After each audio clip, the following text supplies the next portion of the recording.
चलो, section 45 of BNS दुष्प्रेरण है ना, इसके बारे में हम देखते हैं। दुष्प्रेरण सेक्शन 45 हमको क्या बता रहा है, कितने प्रकार से दुष्प्रेरण हो सकता है। तो सेक्शन 45 ऑफ बीएनएस ये हमको बता रहा है 3 प्रकार से दुष्प्रेरण किया जा सकता है। कैसे? नंबर 1, उकसाकर, उकसाना, इंस्टिगेशन। नंबर 2, आपराधिक षड्यंत्र। लेकिन सिर्फ आपराधिक षड्यंत्र होना सफिशिएंट नहीं है। अगर ऐसा ही होता तो अलग से दुष्प्रेरण हम इसको क्यों बोल रहे हैं? आपराधिक षड्यंत्र के लिए तो हमने अलग से बोल ही दिया है। आपराधिक षड्यंत्र प्लस उसके साथ कोई कार्य या लोग, अगर ये हैं तब हम उसको बोलेंगे दुष्प्रेरण। और तीसरा है साशय यानी इंटेंशन के साथ सहायता करना।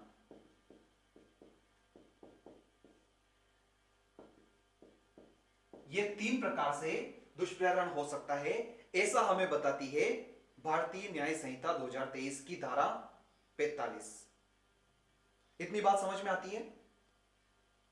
अब हम एक एक करके इन शब्दों को समझने की कोशिश करते हैं। उकसाने का मतलब क्या?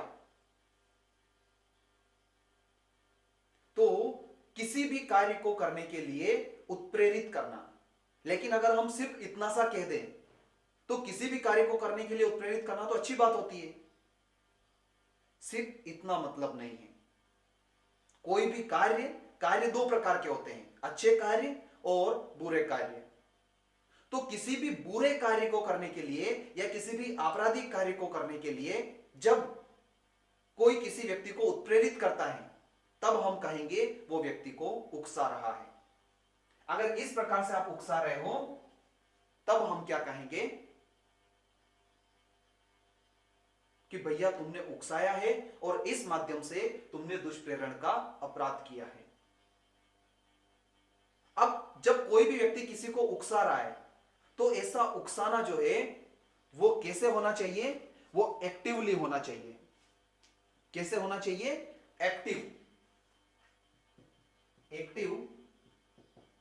इंस्टिगेशन, है ना। जब कोई व्यक्ति किसी व्यक्ति को उकसा रहा है तो एक्टिव इंस्टिगेशन होना चाहिए। कैसे? मान लो मेरा एक फ्रेंड मेरे पास आता है, बोल देता है आज तो मैं इस बैंक को लूटूंगा।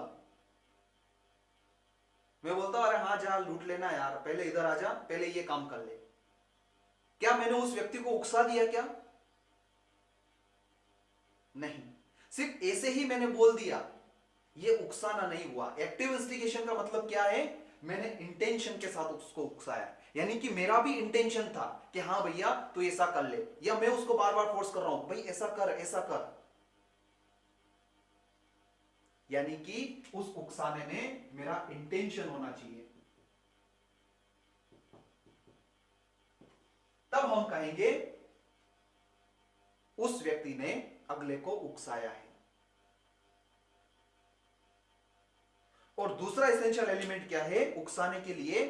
कि आपने जो उकसाने के लिए जो अपनी कंसेंट दी, कोई कार्य करने के लिए जो अपनी कंसेंट दी, वो साइलेंट नहीं होनी चाहिए, मौन स्वीकृति नहीं होनी चाहिए, है ना।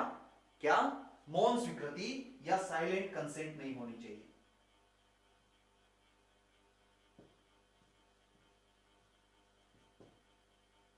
नो साइलेंट कंसेंट, मौन स्वीकृति या मौन अभिस्वीकृति नहीं होनी चाहिए।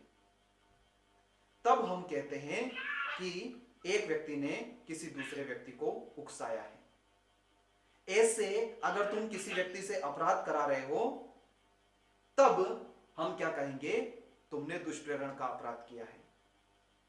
यह है एक तरीका। दूसरा तरीका क्या हो सकता है? आपराधिक षड्यंत्र का हिस्सा होना प्लस कुछ ना कुछ काम करना, है ना।